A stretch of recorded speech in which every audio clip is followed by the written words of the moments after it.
इतना कुछ सुनने के बाद भी जब ध्रुव ने सनी की बातों का कोई जवाब नहीं दिया तो सनी को लगने लगा कि ध्रुव उससे मुकाबला करने से पहले ही हार मान गया। लेकिन तभी सीढ़ियां उतरते हुए ध्रुव ने अपने कदमों को रोका और वापस से सीढ़ियां चढ़कर सनी के सामने आकर खड़ा हो गया।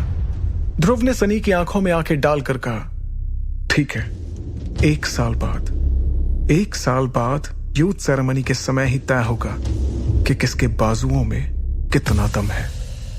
ध्रुव के मुंह से इतना सुनते ही वहां मौजूद सभी लोग हैरान हो गए और सनी को तो इस बात का यकीन ही नहीं हो पा रहा था कि ध्रुव ने उसकी दी हुई चुनौती को मान लिया था।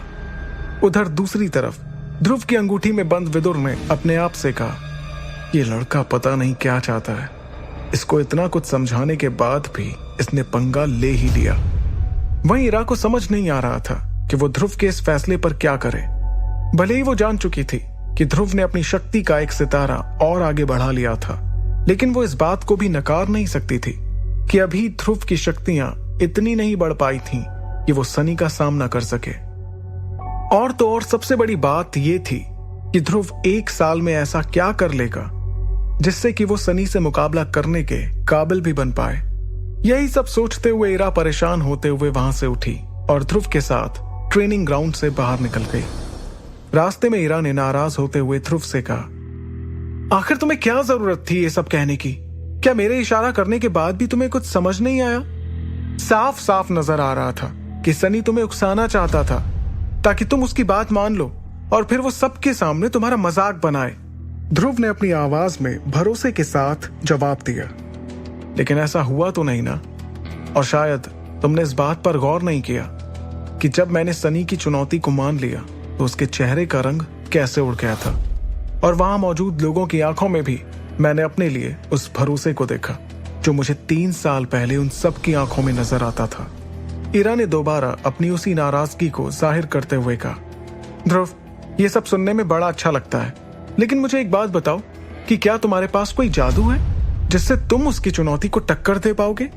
इरा की इस बात पर ध्रुव को वो पल अपनी नजरों के सामने नजर आने लगे जब थोड़ी देर पहले इरा सनी को मुकाबले में टक्कर दे रही थी। इरा को इस तरह से सनी का सामना करते हुए देखकर ध्रुव को भी एक पल के लिए ऐसा ही लग रहा था कि कहीं इरा के पास कोई जादुई शक्तियां तो नहीं। अगले ही पल ध्रुव ने इरा से पूछा, वैसे तुम्हारी शक्तियों का राज क्या है? क्या तुम्हारे पास मार्कस के लोगों से अलग शक्तियां हैं? क्योंकि जिस तरह से तुम सनी का मुकाबले में सामना कर रही थी उसे देखकर तो मुझे बिल्कुल भी तुम आम लड़कियों जैसी नहीं लगी। ध्रुव की इस बात पर इरा थोड़ा सा हड़बड़ाने लगी। उसे हड़बड़ाते हुए देखकर ध्रुव को ऐसा लगा जैसे कि उसकी कही हुई बातों में शायद कोई ना कोई सच्चाई जरूर छुपी हुई थी।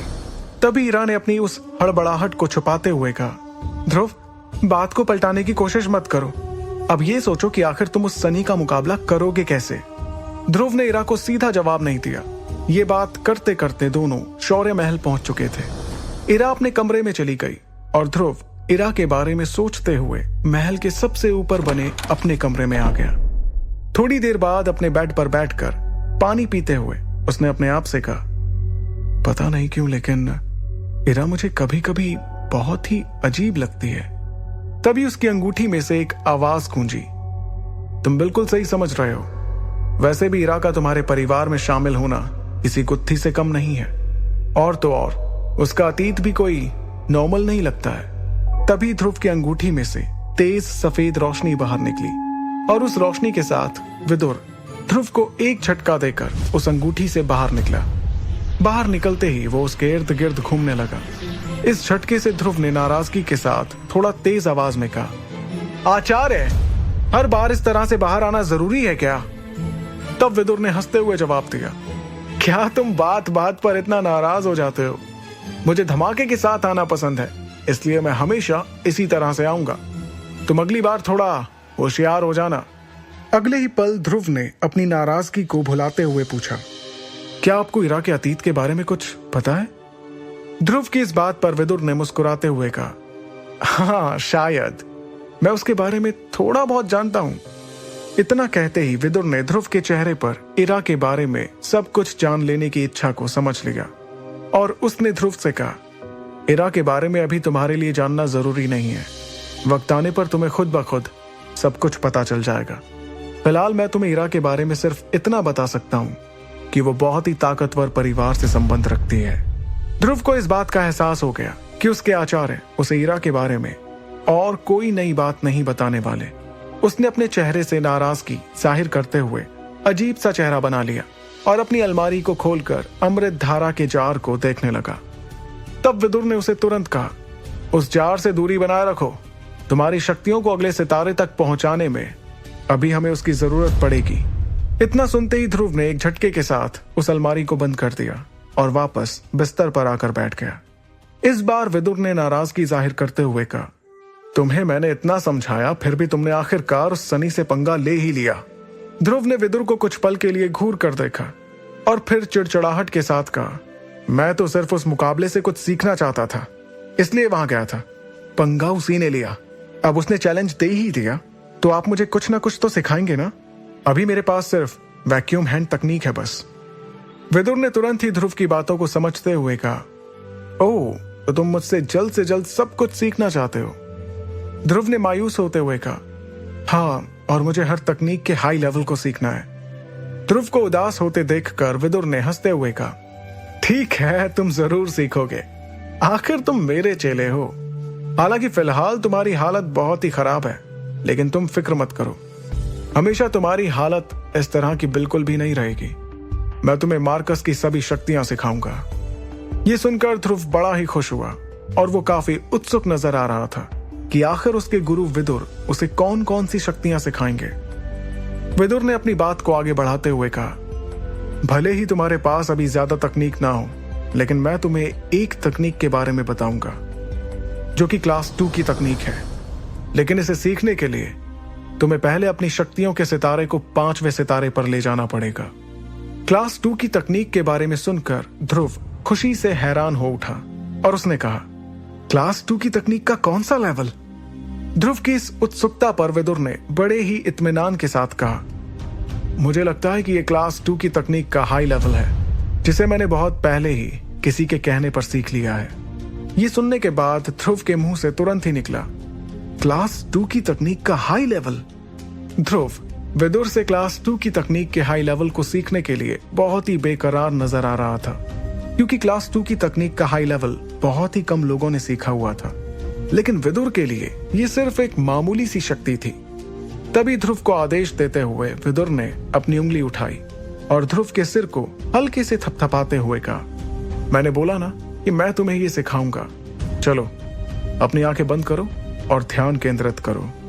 जैसे ही ध्रुव ने विदुर के कहे अनुसार अपना ध्यान लगाना शुरू किया, थोड़ी ही देर बाद उसके सिर में एक हल्का सा दर्द शुरू हो गया।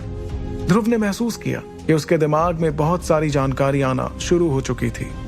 ऑक्टेन ब्लास्ट, क्लास 2 की तकनीक का हाई लेवल, करीबी मुकाबला में काम आने वाली शक्ति। इसमें हमलों पर ध्यान देते हुए महारत हासिल की जाती है। मैं तुम्हें बता देता हूं, क्लास 1 की तकनीक सबसे नॉर्मल होती है, उसके बाद आता है क्लास 2, फिर क्लास 3 और दुनिया की सबसे कमाल तकनीक होती है क्लास 4। हर तकनीक के 3 लेवल होते हैं, हाई, मीडियम और लो। अभी हम बात कर रहे हैं क्लास 2 की तकनीक ऑक्टेन ब्लास्ट के हाई लेवल की। ऑक्टेन ब्लास्ट के हमलों में 8 अलग अलग ताकतें होती हैं। ये ताकतें इतनी ताकतवर होती हैं कि इसे क्लास 3 की तकनीक के लो लेवल के बराबर माना जाता है। विदुर ध्रुव से ये बातें कह रहे थे और अब ध्रुव धीरे धीरे होश में आते हुए नजर आ रहा था। उसके पूरे शरीर में वो सारी जानकारियां दौड़ रही थीं, जिसे अभी अभी विदुर ने उसके दिमाग में डाला था। ध्रुव ने अपनी आंखें खोली और एक गहरी सांस लेते हुए कहा, मतलब इस तकनीक का हमला क्लास 3 की तकनीक के लो लेवल के बराबर होता है। ये तो काफी सही है। मार्कस पर जब शक्तियों की बात हो और वो भी क्लास 2 की तकनीक और क्लास 3 की तकनीक के बीच की, तो उन दोनों के बीच में एक बहुत बड़ा फर्क था, क्योंकि क्लास 3 की तकनीक मार्कस की दूसरी सबसे शक्तिशाली तकनीक थी और पहली थी क्लास 4। फिर भी क्लास 2 की तकनीक के ऑक्टेन ब्लास्ट के बारे में माना जाता था कि क्लास 3 की तकनीक के लो लेवल को टक्कर दे सकती थी। ऑक्टेन ब्लास्ट के बारे में जानने के बाद ध्रुव कहने लगा, अगर मैं इस शक्ति को सीखकर इसका अच्छे से इस्तेमाल करना सीख जाऊं तो मैं शायद सनी को हरा सकता हूं। ध्रुव ऑक्टेन ब्लास्ट के बारे में इतना कुछ सोच ही रहा था कि उसके ध्यान को तोड़ते हुए विदुर ने उसे हकीकत से रूबरू कराते हुए कहा, अरे अरे अरे, अभी से इतने ख्याली प्लाव भी मत बनाओ। भले ही क्लास 2 की तकनीक सीखने के लिए किसी को अपनी शक्तियों के सितारे को बहुत ज्यादा बढ़ाने की जरूरत ना हो, लेकिन अगर कोई इसका इस्तेमाल करता है तो उसके बाजुओं में ताकत का होना जरूरी है। नहीं तो हो सकता है आप अपने दुश्मन का सामना करने से पहले ही खुद के हाथ पैर तुड़वा लो। विदुर की ये बातें सुनने के बाद ध्रुव एक पल के लिए हताश हो गया, लेकिन अगले ही पल उसने सवाल किया, तो फिर मैं अपने शरीर की ताकत को कैसे आगे तक ले जाऊंगा? ध्रुव का सवाल सुनकर विदुर ने जवाब देते हुए कहा, अगर तुम्हें अपनी ताकत को बढ़ाना है तो तुम्हें अपनी शक्तियों के सितारे को बढ़ाना होगा, और अगर तुम ऐसा कर पाने में असफल हो रहे हो तो फिर तुम्हें किसी की मदद की जरूरत है।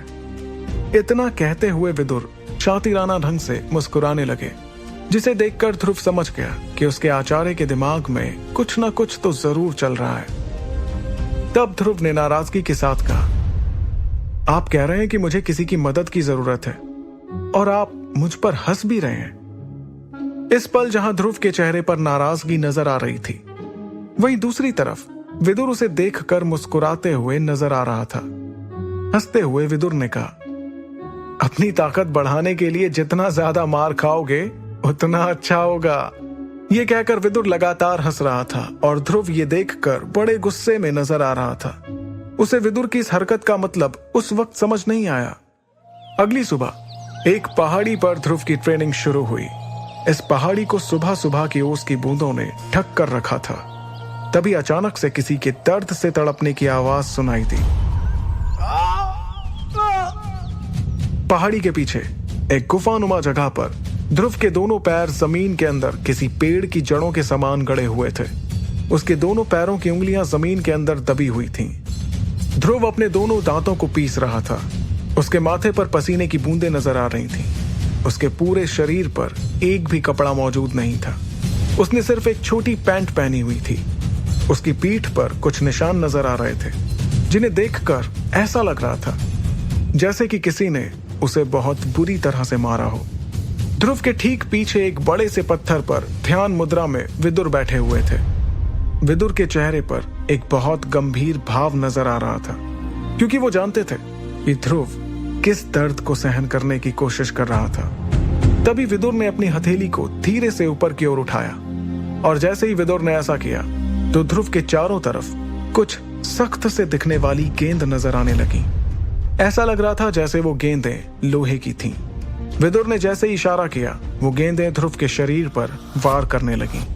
इससे ध्रुव को बड़ी चोटें लग रही थीं और उसके मुंह से चीख निकल रही थी। ध्रुव के होंठ इस मार की वजह से कांपते हुए नजर आ रहे थे। वो इस दर्द को सहते हुए अपने दांतों के भीतर से सांस लेने की कोशिश कर रहा था।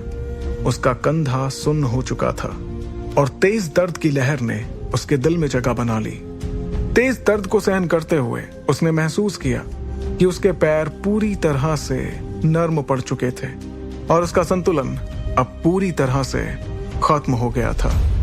इस दर्द को सहन करने के कुछ देर बाद अब उसका शरीर फिर से धीरे धीरे सामान्य होता चला जा रहा था। जब उसके कंधे का दर्द धीरे धीरे दूर हो गया, ध्रुव का चेहरा ठीक होते जा रहा था और उसने खुद पर गुस्से में चिल्लाया, एक बार फिर से आचार्य। ध्रुव को देखते हुए विदुर के मुरझाए हुए चेहरे पर एक मुस्कान दिखाई दी। उन्होंने धीरे से अपने सिर को हिलाया और एक बार फिर से अपने हाथों से इशारा किया। उनके इशारे से वो सख्त गेंदें ध्रुव के शरीर पर बरसने लगीं। पहाड़ी की इस छोटी सी खुफिया जगह पर ध्रुव के मुंह से निकलती हुई दर्द से तड़पने की चीखें सुनाई दे रही थी। विदुर के हमले ध्रुव के शरीर की सहन शक्ति को बढ़ा रहे थे। हमलों ने ध्रुव के शरीर को बहुत नुकसान पहुंचाया, लेकिन ध्रुव ने इस दर्द को सहन कर लिया था। सब कुछ सहन करने के बाद ध्रुव लड़खड़ाता हुआ विदुर के नजदीक जा पहुंचा और जमीन पर गिरने के बाद उसके मुंह से एक धीमी सी आवाज निकली, आचार्य, अब क्या कहेंगे आप मेरी ताकत के बारे में? आगे की कहानी जानने के लिए सुनते रहिए सुपर योद्धा, सिर्फ पॉकेट एफएम पर।